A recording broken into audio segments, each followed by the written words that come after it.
Welcome back to the channel, everyone. Guess what? We finally get to talk about the LG V30, and I feel like I'm running out of intros for these videos, so I keep saying the same exact thing, but it's not a big deal. We're going to keep rocking with it. Now, the LG V30 came out in 2017, and this is actually a pretty interesting device because for me, the V line series was always kind of like, it wasn't like a gimmicky series, but it was kind of more like just a random thing that LG put out. I don't really know why they even made it. Stemming back to the LG V10, the biggest selling factor of that was pretty much that screen technology up top. Then the V20, which I just reviewed like a couple of days ago, that one also had that secondary screen. However, this one, it really didn't have that secondary screen. It just had one screen on the front, so they took a little bit of a different approach. There were also some other variants of the LG V30. There was like an LG V30 Plus and different things like that, which I don't know if there was a big difference between them. But with the LG V30, this is the one we are going to be talking about today. Now, looking on the front of this phone, you can see that we have a pretty big 6-inch OLED display. This resolution on this panel is 1440p, and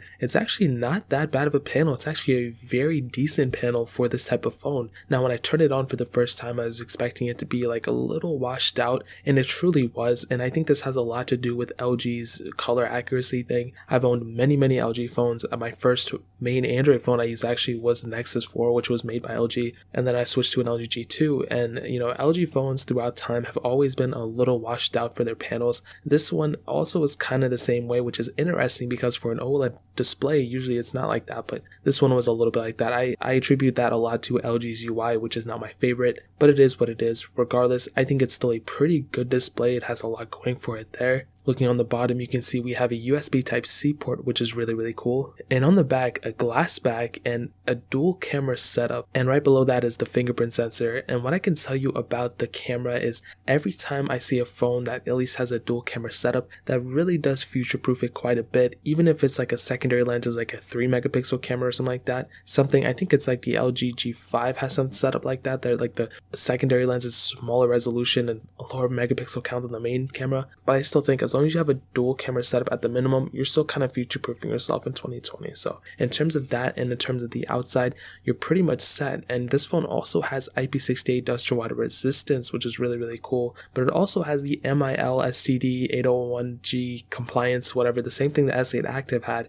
I think the S9 Active, I don't know, I don't think there was an S9 Active, but I saw some reports that there were, whatever. But the same thing that the S8 Active has, which is really cool, and I really do like that a lot. So that really pretty much covers it up in terms of the outside. Now, hitting on the software, this thing was released with Android 7.1.2 Nougat. We are able to upgrade it to Android 9.0 Pie, and in terms of software, I want to say that's pretty much it. I don't think it's going to be getting another version of software, which is not that big of a deal because Android Pie, in my opinion, is pretty decent, and we're kind of set to know that the LG line of phones aren't necessarily the best phones to get software all the time. They're kind of like in the back end a lot of times, and we look at phone manufacturers like Samsung. Those are the guys that we look at and we're like, oh, push the next update, this and that. But in the LG line, I mean, we really don't have a lot of phones that, first of all, last super long, but second of all, really don't last that long in terms of software either. When I had my LG G2, I kind of wanted stock software support at the time, and they were not supporting it, and that was kind of sad. And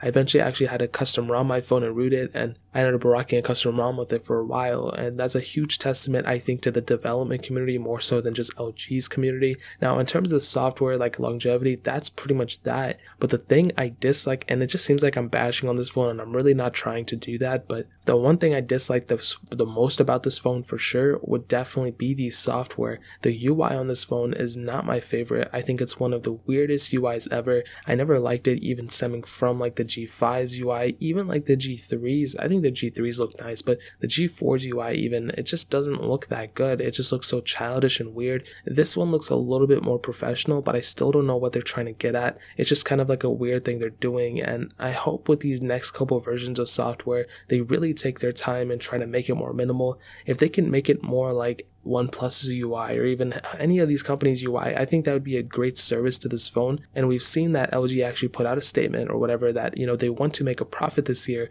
They haven't been making profits for a while. And I'm telling you guys, I know that nobody from their company watches my videos, but if they actually go and start making their software better, their hardware is good. Like when you feel this phone, it still feels like a pretty good phone, but the software is what's lacking. And if they can go focus and fix the software aspect of it, I think they could definitely have a killer phone on their hands. gigabytes. You look at a phone manufacturer like OnePlus, their hardware is pretty decent. They were rocking 1080p displays for a long time. It's not like they were like a killer phone manufacturer, but their software was really good, and that's what sold the phone. The same thing with the Pixel line. LG can become those guys if they just focus on the software. But like I said, there's always roots and custom ROMs out for this thing. So even though this thing is not supported anymore, you can always go and custom ROM it if you have that capability. So that pretty much covers it up in the software standpoint. Now hitting on the performance, this thing was released with the Qualcomm Snapdragon 835 chipset, an octa-core CPU, an Adreno 540 GPU, and apparently there were 2 SD card slots on this thing, which I just realized. Maybe so, maybe not, or maybe if you have a dual SIM model you can have that capability. But there were 2 different models of the LG V30, a 64 and 128 gigabyte model, and both those models had 4 gigabytes of RAM. Now what I can tell you about the performance standpoint is it's not a bad performing device at all. I think it's actually pretty decent. It's kind of on par with the Galaxy S8, which is pretty interesting. I wasn't expecting it to be like that, but they both had the same chipset, I believe. But with the LG V30, it's more or less kind of what you expect. It's about a 3-year-old phone this year, so you kind of see like it's kind of aging a little bit, but I think it can still handle majority of things that you throw at it. Luckily, like I said, it is on Android Pie, so it's not like on a super old version of software. So really whatever you're going to do with it is going to be perfectly fine. In my case, when I actually went and used it, it was actually pretty smooth for the most part. There were some cases where I could see like it kind of glitching up a little bit or stuttering, but I attribute that a lot more to the fact that the software on this thing is really weird versus the phone's hardware, because the hardware is pretty capable, but the software I think is, with the amount of background processes LG's UI has and everything, I think the software was one of the things that kind of threw me off a little bit. But in terms of the hardware and the actual performance of this phone, I think it's actually pretty decent. The only thing other than the software and the background processes, maybe the RAM is, we have phones that have like 6 to 8 gigabytes of RAM at the minimum now, and 4 gigabytes of RAM really won't do you too well in the long run. I think it's a pretty good performing phone, but the RAM management side is probably one of the things that kind of throw me off, and keeping apps in the background and everything aren't necessarily the best. When you have more and more RAM, it can definitely do you better, and especially on a skinned version of Android like this with a lot of bloatware sometimes, it's definitely not a good mixture of having low RAM and also really weird software. So I think that really pretty much covers it up in terms of the performance standpoint. I think it's still a pretty good performing phone still, so I think that's a pro for sure. Now hitting on the camera, this thing, like I said, has a dual camera setup, which I really like, a 16 megapixel standard lens and a 13 megapixel ultra wide sensor, and on the front we have a 5 megapixel 1080p camera, which I don't know why they equipped this camera with a 5 megapixel front facing camera. They should have done a way better job at that front camera, because the back camera is actually not bad, but that front camera is not so good. But on that back camera we can shoot 4K at 30 frames, 1080p at 60 frames, which is surprising. I would expect to see at least like 1080p at 120, but whatever. But I think the camera of this phone is still an asset for sure. Whenever I was using it at the time, it's not like I use it every day, but when I was using it at the time, I was seeing that the colors were good, the lighting first of all was good, so like all the photos were going to look good, but it was a pretty good camera at the end of the day. There were a lot of features built into the camera UI as well. I think though the camera UI is a little bit glitchy, which is funny because this phone is more than capable of running a camera app. But sometimes there were times where it kind of glitch up a little bit. It's not a big deal. You're taking a photo and you're moving on with your day. But that was one thing that I saw for sure. So I think in terms of the camera, it's definitely a thumbs up. It has a lot going for it. And like I said, as long as you have a dual camera setup in 2020, you're pretty much set for the most part. There will be times where it's going to be a little weird and this and that,